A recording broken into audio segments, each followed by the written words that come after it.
Assalamualaikum warahmatullahi wabarakatuh.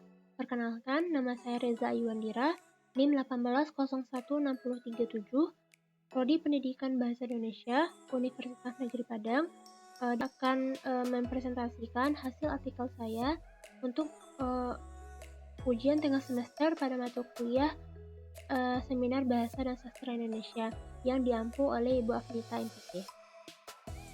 Sebelum kita membahas mengenai artikel yang sudah kita buat, kita harus tahu dulu struktur apa saja yang ada pada artikel. Yang pertama yaitu ada judul dan nama penulis, kedua abstrak, yang ketiga pendahuluan, yang keempat metode penelitian, yang kelima hasil dan pembahasan, yang keenam kesimpulan, dan yang terakhir daftar pustaka. Nah, ketujuh struktur artikel ini sudah ada pada artikel yang sudah saya buat. Kita akan membahasnya satu persatu. Yang pertama, kita akan membahas judul dan nama penulis. Judul pada artikel saya yaitu Tindak Tutur Direktif Najwa Shihab dalam gelar wicara Mata Najwa episode Gaduh 3 periode di Stan 7.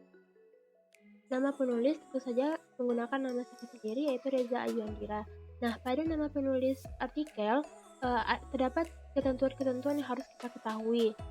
Yang pertama, nama tidak dapat disingkat. Nama pada judul artikel, nama pada artikel tidak boleh disingkat, hanya Reza Ayuwe, tidak boleh disingkat. Yang kedua, diawali dengan huruf kapital, seperti bahasa Indonesia yang baik dan benar. Penggunaan nama seseorang itu harus diawali dengan huruf kapital di setiap kata. Lalu yang ketiga, tidak menuliskan gelar. Jika saya memiliki gelar SPD, Reza Ayuandira SPD, maka pada pembuatan artikel nama penulis tidak boleh menggunakan gelar, cukup Reza Ayuandira saja. Untuk penulisan alamat surel bisa ditulis di bawah nama penulis, contohnya seperti pada slide. Yang kedua, kita akan membahas mengenai abstrak. Abstrak pada artikel saya menggunakan dua bahasa, yaitu bahasa Inggris dan bahasa Indonesia. Biasanya abstrak itu berisikan hasil inti pembahasan dan hasil yang diperoleh. Kita akan membahasnya. Yang pertama, inti permasalahan yaitu menganalisis tindak tutur direktif Najwa Shihab pada wicara Mata Najwa di Stan 10. Yang kedua, hasil yang diperoleh. Dalam video yang berdurasi 76 menit 17 detik, hasil penelitian ini memuat 64 ujaran yang termasuk tindak tutur direktif. Biasanya di bawah abstrak terdapat kata kunci. Kata kunci ini merupakan kata penting yang ada pada abstrak. Misalnya seperti tindak tutur direktif dan Najwa Shihab, karena kita akan membahas mengenai itu. Lalu yang ketiga, kita akan membahas pendahuluan. Pendahuluan ini biasanya berisikan tentang materi dan definisi terminologi. Nah, materi ini harus berkesinambungan dengan permasalahan yang akan kita teliti. Seperti misalnya artikel yang saya buat itu membahas mengenai tindak tutur direktif. Maka saya akan menjabarkan yaitu mengenai keterampilan berbicara dan tindak tutur direktif karena masih berkesinambungan. Seperti Tarigan dalam Nawawi dan kawan-kawan tahun 2017 halaman 22 menjabarkan berbicara adalah kemampuan mengucapkan bunyi-bunyi artikulasi atau kata-kata untuk mengekspresikan, menyatakan, serta menyampaikan pikiran, gagasan, dan perasaan. Sedangkan Nurgiantoro dalam Nawawi dan kawan-kawan tahun 2017 halaman 22 menambahkan bahwa berbicara adalah aktivitas berbahasa kedua yang dilakukan manusia dalam kehidupan bahasa setelah mendengarkan. Lalu saya masukkan materi mengenai tindak tutur direktif menurut Shirley dalam Gunawan dalam Elmita tahun 2013 halaman 140 mengemukakan tindak tutur direktif terbagi atas 5 macam, yaitu tindak tutur direktif menyuruh, tindak tutur direktif memohon, tindak tutur direktif menyarankan, tindak tutur direktif menasihati, dan tindak tutur direktif menentang.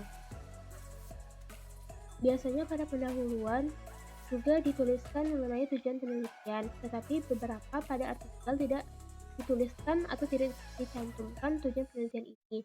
Tetapi pada artikel saya mencantumkan tujuan penelitian pada pembahasan yang akan diteliti. Tujuannya yaitu untuk mengetahui sub tindak tutur direktif apa saja yang terdapat pada tuturan Najwa Shihab dalam acaranya Mata Najwa di Trans 7. Lanjut yang keempat, kita akan membahas mengenai metode penelitian.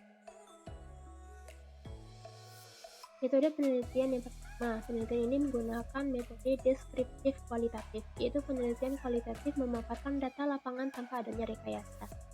Yang kedua, saat menyediakan data, metode yang akan digunakan yaitu metode simak dengan teknik dasar sadap dijalankan dengan teknik lanjutan, teknik simak bebas cakap, dan teknik catat. Untuk menjalankan metode simak dan teknik sadap, peneliti hanya menjadi pengamat dan penyimak. Maksud dari teknik simak bebas cakap ini yaitu si peneliti hanya berperan sebagai pengamat dalam penggunaan bahasa informan. Nah, setelah peneliti mendapatkan penggunaan bahasa pada informan, lalu peneliti mencatatnya dalam sebuah kertas untuk diteliti. Lalu setelah menyediakan data, untuk penyajian hasil analisis, peneliti menyajikan dengan menggunakan metode penyajian informal, yaitu penyajian dengan menggunakan kata-kata biasa.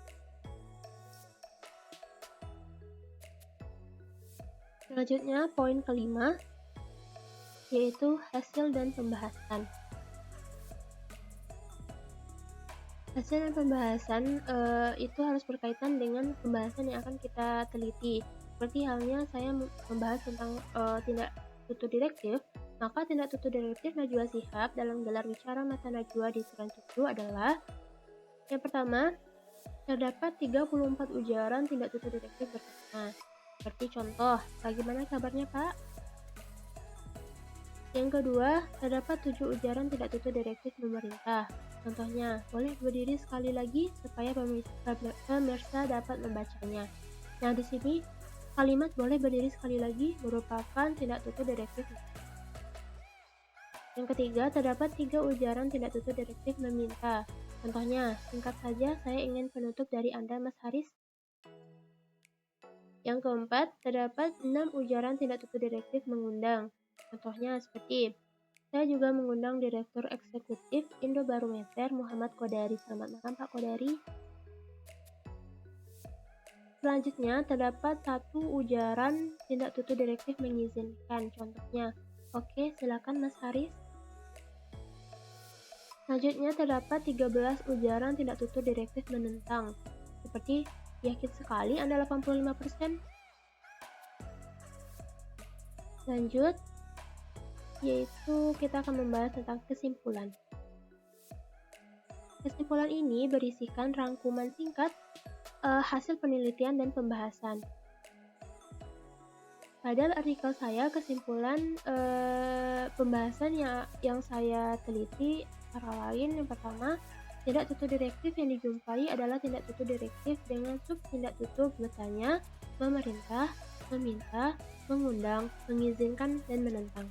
Sedangkan tindak tutur yang tidak dipergunakan adalah memesan, mengemis, memohon, menasihati, dan berani. Lalu, hasil penelitian penggunaan tindak tutur direktif dalam gelar bicara Mata Najwa di Trans 7 dapat diidentifikasi terdapat 64 ujaran, yang mana ujaran tersebut yaitu tindakan tutur bertanya 34 ujaran, tindak tutur memerintah sejumlah 7 ujaran, tindak tutur direktif meminta sejumlah 3 ujaran, tindak tutur direktif mengundang sejumlah 6 ujaran, tindak tutur direktif mengizinkan sebanyak 1 ujaran, dan tindak tutur direktif menentang sebanyak 13 ujaran. Jadi keseluruhan ujaran pada kesimpulan pembahasan yaitu terdapat 64 ujaran. Yang terakhir, kita akan membahas tentang daftar pustaka. Bisa dilihat daftar pustaka pada slide berikut merupakan daftar pustaka yang saya cantumkan pada artikel. Nah, Perlu diingat daftar pustaka ini, ditulis harus dengan abjad, harus berdasarkan abjad. Sekian presentasi saya mengenai artikel yang saya buat mengenai tindak tutur direktif Najwa Shihab pada gelar bicara Mata Najwa di Seran 7. Untuk kesalahan saya mohon maaf. Saya akhiri dengan Assalamualaikum warahmatullahi wabarakatuh.